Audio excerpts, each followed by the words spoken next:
जय हिंद, वंदे मातरम। स्वागत है आप सभी का free exam zone YouTube channel पर। आज की वीडियो बहुत इंपॉर्टेंट होने वाली है। आज हमने धार्मिक आंदोलन से 25 प्रश्न लिए हैं। अब तक की परीक्षाओं में आए हुए प्रश्न हैं। तो चलिए पहला प्रश्न देखते हैं। आपको अंत में कमेंट करके बताना है कि आपके कितने प्रश्न सही हुए। तो पहला प्रश्न आपके स्क्रीन पर है। जैन परंपरा के अनुसार जैन धर्म में कुल कितने तीर्थंकर हुए? आपको बताना है जैन परंपरा के अनुसार जैन धर्म में कुल कितने तीर्थंकर हुए। पहला ऑप्शन है 20, 22, 24, 26। तो इसका राइट आंसर होगा 24 तीर्थंकर हुए। जैन परंपरा के अनुसार जैन धर्म में कुल 24 तीर्थंकर हुए। आपको ध्यान रखना है, बहुत बार प्रश्न एग्जाम में पूछा गया है। अगला प्रश्न है, त्रिपिटक धर्म ग्रंथ है। आपको बताना है त्रिपिटक धर्म ग्रंथ किसका है, किस धर्म का ग्रंथ है। त्रिपिटक धर्म ग्रंथ आपको बताना है। तो पहला ऑप्शन है जैनों का, बौद्धों का, सिखों का और हिंदुओं का। तो आपको इसका राइट आंसर बताना है। तो इसका राइट आंसर होगा बौद्धों का। त्रिपिटक जो है बौद्धों का धर्म ग्रंथ है। अगला प्रश्न देखते हैं, किसके द्वारा तृतीय बौद्ध संगीति को संरक्षण प्रदान किया गया? किसके द्वारा तृतीय बौद्ध संगीति को संरक्षण प्रदान किया गया? आपको बताना है तृतीय बौद्ध संगीति को संरक्षण किसके द्वारा प्रदान किया गया। पहला ऑप्शन है कनिष्क के द्वारा, अशोक के द्वारा, महाकश्यप के द्वारा, उपाली के द्वारा। तो इसका राइट आंसर होगा तृतीय बौद्ध संगीति को संरक्षण अशोक के द्वारा प्राप्त हुआ था। आपको ध्यान रखना है।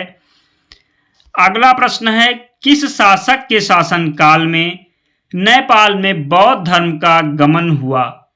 किस शासक के शासन काल में नेपाल में बौद्ध धर्म का गमन हुआ? आपको इसका राइट आंसर बताना है। समुद्रगुप्त, अशोक, चंद्रगुप्त, हर्षवर्धन। तो इसका राइट आंसर होगा अशोक। अशोक के शासन काल में नेपाल में बौद्ध धर्म का गमन हुआ था। किसके शासन काल में? अशोक के शासन काल में। आप लोग अंत में कमेंट करके जरूर बताना कि आपके कितने प्रश्न सही हुए। अगला प्रश्न है, महावीर का जन्म किस क्षत्रिय गोत्र में हुआ था? आपको बताना है महावीर का जन्म किस क्षत्रिय गोत्र में हुआ था। पहला ऑप्शन है शाक्य, जात्रिक, सल्लास, लिच्छवी। तो आपको बताना है इसका राइट आंसर। महावीर का जन्म किस क्षत्रिय गोत्र में हुआ था? तो जात्रिक इसका राइट आंसर है। आपको ध्यान रखना है। अगला प्रश्न है, महावीर की माता कौन थी? महावीर की माता कौन थी? आपको बताना है यशोदा, अनुजा, त्रिशला, देवानंदी। तो इसका राइट आंसर है महावीर की माता कौन थी? तो त्रिशला थी महावीर की माता। कौन? त्रिशला थी महावीर की माता। अगला प्रश्न है, गौतम बुद्ध द्वारा अपने धर्म में दीक्षित किए जाने वाला अंतिम व्यक्ति कौन था? आपको बताना है गौतम बुद्ध द्वारा अपने धर्म में दीक्षित किया जाने वाला अंतिम व्यक्ति कौन था? आनंद, सारिपुत्र, मुगलान या सुबुद्ध। तो इसका सुबुद्ध राइट आंसर होगा। आपको ध्यान रखना, बहुत बार प्रश्न एग्जाम में पूछा गया है। अगला प्रश्न है, प्राचीनतम विश्वविद्यालय कौन सा है? प्राचीनतम विश्वविद्यालय कौन सा है? गांधार, कन्नौज, नालंदा, वैशाली। आपको इसका राइट आंसर बताना है। प्राचीनतम विश्वविद्यालय कौन सा है? तो राइट आंसर इसका है प्राचीनतम विश्वविद्यालय नालंदा है। कौन सा? नालंदा प्राचीनतम विश्वविद्यालय है। आपको ध्यान रखना दोस्तों। अगर आपने अब तक वीडियो को लाइक नहीं किया है तो प्लीज़ वीडियो को लाइक कर दीजिए। हम आपके लिए ऐसे प्रश्न डेली लाते रहेंगे। ये प्रश्न बहुत इंपॉर्टेंट है, बहुत बार एग्जाम में पूछे जाते हैं। तो आप लोग सपोर्ट करिए और चैनल को सब्सक्राइब कर लीजिए और आप लोग सभी प्रश्न का आंसर जरूर दीजिए। अगला प्रश्न है, किस भाषा का ज़्यादा प्रयोग बौद्धवाद के प्रचार के लिए किया गया है? आपको बताना है किस भाषा का ज़्यादा प्रयोग बौद्धवाद के प्रचार के लिए किया गया है। तो इसका राइट आंसर होगा पाली भाषा का। पाली भाषा का ज़्यादा प्रयोग बौद्धवाद के प्रचार के लिए किया गया। किस भाषा का? पाली भाषा का। आपको ध्यान रखना है। महावीर की मृत्यु कहाँ हुई थी? आपको बताना है महावीर की मृत्यु कहाँ हुई थी। पहला ऑप्शन है श्रावण बेलगोला, लुम्बिनी, कुलुकमलाई या पावापुरी में। आपको इसका राइट आंसर बताना है। महावीर की मृत्यु कहाँ हुई थी? तो महावीर की मृत्यु पावापुरी में हुई थी। कहाँ? पावापुरी में हुई थी महावीर की मृत्यु। इसका राइट आंसर पावापुरी है, आपको ध्यान रखना है। अगला प्रश्न है मठ, मंदिर और स्तूप किस धर्म से संबंधित है? मठ, मंदिर और स्तूप किस धर्म से संबंधित है? इसका राइट आंसर आपको बताना है। मठ, मंदिर और स्तूप किस धर्म से संबंधित है? पहला ऑप्शन है बौद्ध धर्म, सेकंड है जैन धर्म, थर्ड है हिंदू धर्म, ईसाई धर्म। आपको इसका राइट आंसर बताना है। मठ, मंदिर और स्तूप जो है वो बौद्ध धर्म से संबंधित है। किससे? बौद्ध धर्म से संबंधित है मठ, मंदिर और स्तूप। बौद्ध धर्म एवं जैन धर्म दोनों के उपदेश किसके शासन काल में दिए गए थे? आपको बताना है बौद्ध धर्म एवं जैन धर्म दोनों के उपदेश किसके शासन काल में दिए गए थे? आप कमेंट करके आंसर जरूर बताना। बौद्ध धर्म एवं जैन धर्म दोनों के उपदेश किसके शासन काल में दिए गए थे? तो इसका राइट आंसर है बिम्बिसार। आपको ध्यान रखना है, राइट आंसर इसका होगा बिम्बिसार।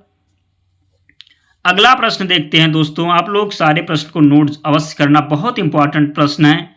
अगला प्रश्न है गौतम बुद्ध ने अपना प्रथम उपदेश कहाँ दिया था?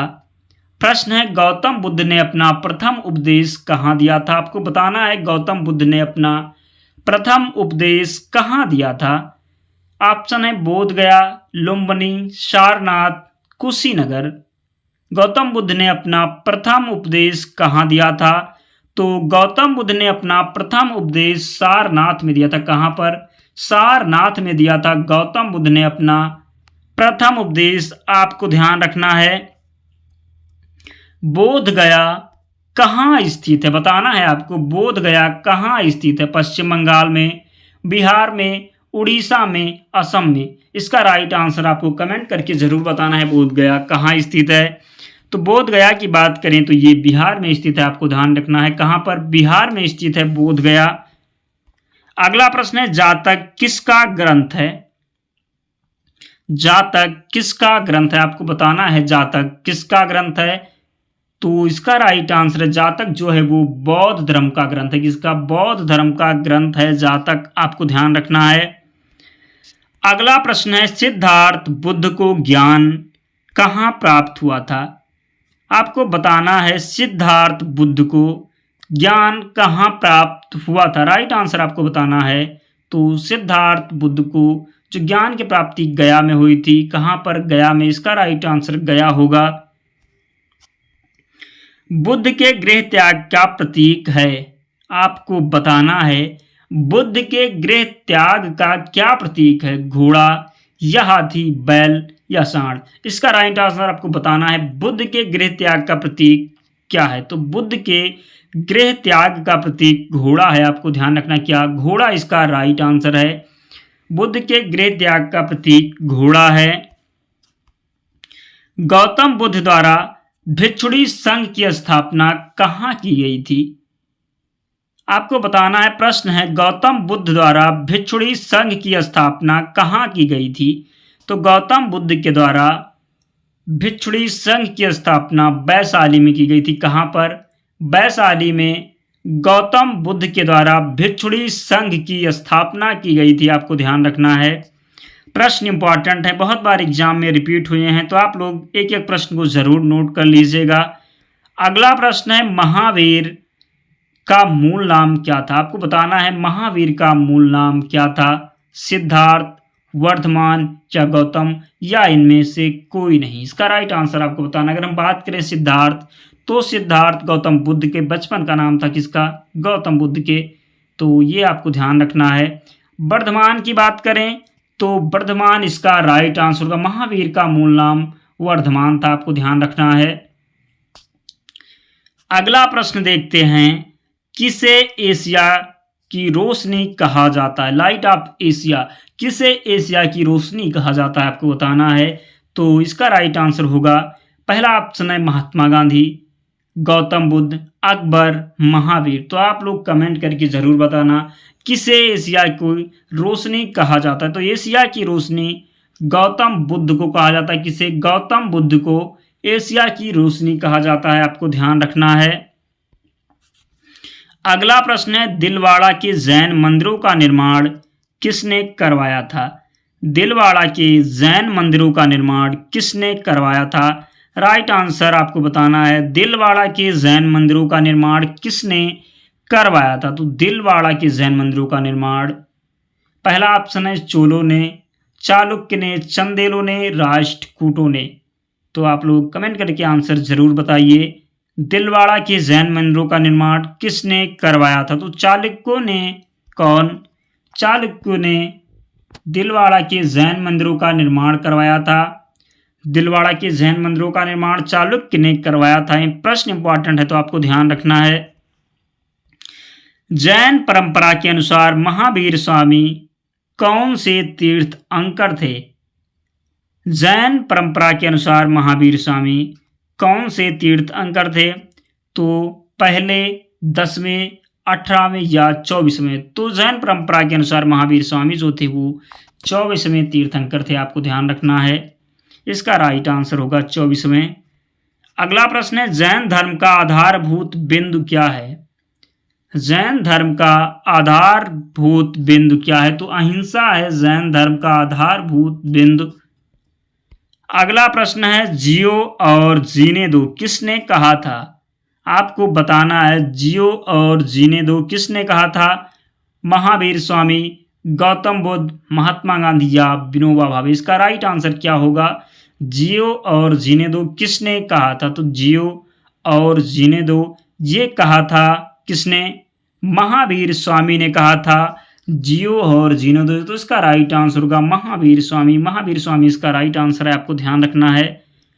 अगला प्रश्न है, तीर्थंकरों के क्रम में अंतिम कौन था? तो इसका आंसर आपको कमेंट बॉक्स में बताना है, तीर्थंकरों के क्रम में अंतिम कौन था? ऑप्शन है ऋषभदेव, पार्श्वनाथ, मणिव्रत, महावीर। तो इसका आंसर आप लोग कमेंट करके जरूर बताना, तीर्थंकरों के क्रम में अंतिम कौन था? आप लोग कमेंट करके इसका आंसर ज़रूर बताना। दोस्तों, अगर वीडियो पसंद आई हो तो प्लीज़ आप लोग वीडियो को लाइक कर दीजिए। अगर चैनल पर नए हैं तो चैनल को ज़रूर सब्सक्राइब करें। अगर आपको इसकी पीडीएफ चाहिए तो टेलीग्राम चैनल का लिंक डिस्क्रिप्शन बॉक्स में आप जुड़ जाना, आपको वहाँ पर सारी पीडीएफ मिल जाएगी। या आप टेलीग्राम पर सर्च करेंगे फ्री एग्जाम जोन तो चैनल मिल जाएगा, आप जुड़ जाना, आपको सारी पीडीएफ मिल जाएंगी। प्रश्न बहुत इंपॉर्टेंट थे तो आप लोग पूरे ध्यान से एक एक प्रश्न को ज़रूर नोट करिएगा। तो मिलते हैं अगले वीडियो में, तब तक पढ़ते रहिए, ध्यान रखिए अपना, स्वस्थ और सुरक्षित रहिए। जय हिंद।